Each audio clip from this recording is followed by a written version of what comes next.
السلام علیکم ورحمۃ اللہ وبرکاتہ۔ عزیز دوستو، خوش آمدید ہے آپ کو ہمارے یوٹیوب چینل پر، جہاں ہم آپ کو سورہ کہف کی عظیم کہانیوں اور ان کے گہرے پیغامات سنائیں گے۔ سورہ کہف میں چھپی ہوئی حکمت، صبر، ایمان اور زندگی کے اہم اسباق کو سمجھنے کے لیے یہ خوبصورت موقع ہے۔ سورہ کہف قرآن مجید کی 18ویں سورت ہے، جو مکہ مکرمہ میں نازل ہوئی۔ یہ سورت 4 مشہور کہانیوں پر مشتمل ہے، جو اللہ کی قدرت، حکمت اور بندوں کے لیے رہنمائی کا خزانہ ہے۔ ہر کہانی میں ایمان، صبر اور آزمائش کا سبق ہے۔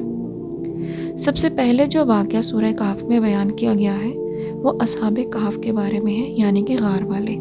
ایک ظالم بادشاہ کے دور میں چند نوجوان اپنے ایمان کو بچانے کے لیے اللہ کی پناہ مانگتے ہیں اور ایک غار میں چھپ جاتے ہیں۔ اللہ تعالیٰ انہیں 309 سال تک گہری نیند میں رکھتا ہے۔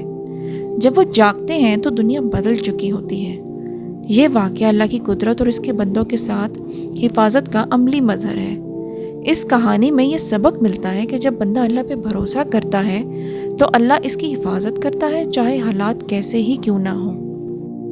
اس صورت میں جو دوسرا اہم واقعہ ہے وہ 2 باغوں والے شخص کے بارے میں ہے۔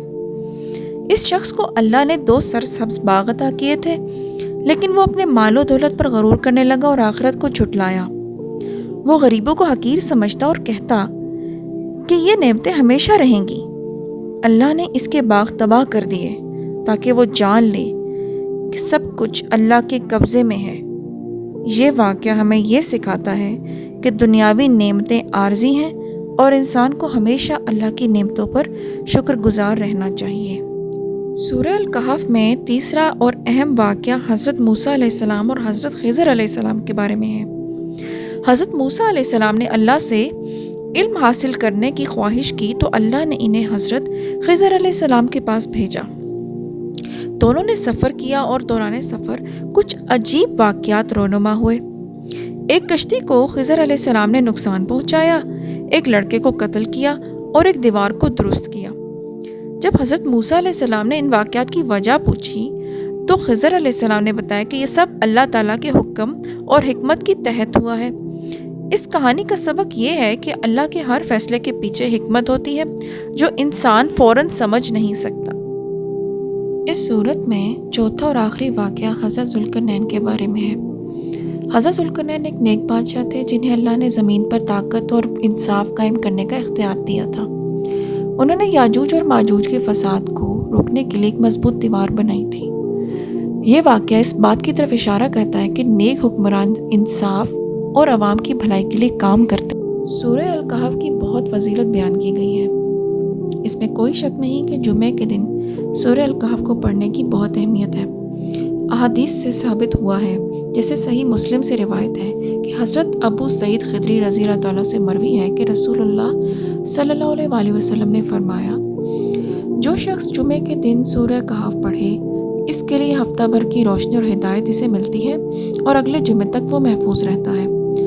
صحیح ابن ماجہ سے روایت ہے کہ جو شخص جمعے کے دن سورہ کہف پڑھے اللہ تعالیٰ اس کے لیے ایک نور فراہم فرماتا ہے جو اسے جمعے سے اگلے جمعے تک رہتا ہے۔ یہ حدیثیں ظاہر کرتی ہیں کہ سورہ الکہف کا پڑھنا نہ صرف ایک عبادت ہے بلکہ یہ روحانی طور پر انسان کو روشن کرتا ہے اور اس کی زندگی میں برکتیں لاتا ہے۔ اس کے علاوہ سورہ الکہف میں موجود واقعات اور اسباق انسان کو فتنوں سے بچانے کے لیے ایک حفاظتی ڈھال کا کام کرتے ہیں۔ لہٰذا جمعے کے دن سورہ الکہف کا پڑھنا ایک بہت بڑی فضیلت اور برکت ہے جو ہمارے ایمان کو مضبوط کرتا ہے اور اللہ کی رضا کی طرف ہماری رہنمائی کرتا ہے۔ اس کے علاوہ سورہ الکہف کا پڑھنا ہمیں دجال کے فتنے سے بھی تحفظ فراہم کرتا ہے اور اس کی تصدیق بہت ساری حدیثوں میں آئی ہے۔ صحیح مسلم سے روایت ہے کہ رسول اللہ صلی اللہ علیہ وسلم نے فرمایا، جو شخص دجال کے فتنے سے بچنا چاہے وہ سورہ الکہف کی ابتدائی 10 آیات پڑھا کرے۔ صحیح مسلم کی ایک اور حدیث میں آتا ہے کہ جو شخص جمعے کے دن سورہ الکہف پڑھے گا اللہ تعالیٰ اس کے لیے دجال کے فتنے سے حفاظت فراہم کرے گا۔ یہ احادیث واضح طور پر بیان کرتی ہیں کہ سورہ الکہف کو پڑھنا دجال کے فتنے سے بچاؤ کا ذریعہ ہے۔ ان سارے واقعات اور احادیث کی روشنی میں یہ بات تو واضح ہو گئی کہ سورہ الکہف کی بہت اہمیت اور فضیلت ہے۔ ہمیں چاہیے کہ جمعے کے دن سورہ الکہف کو پڑھنا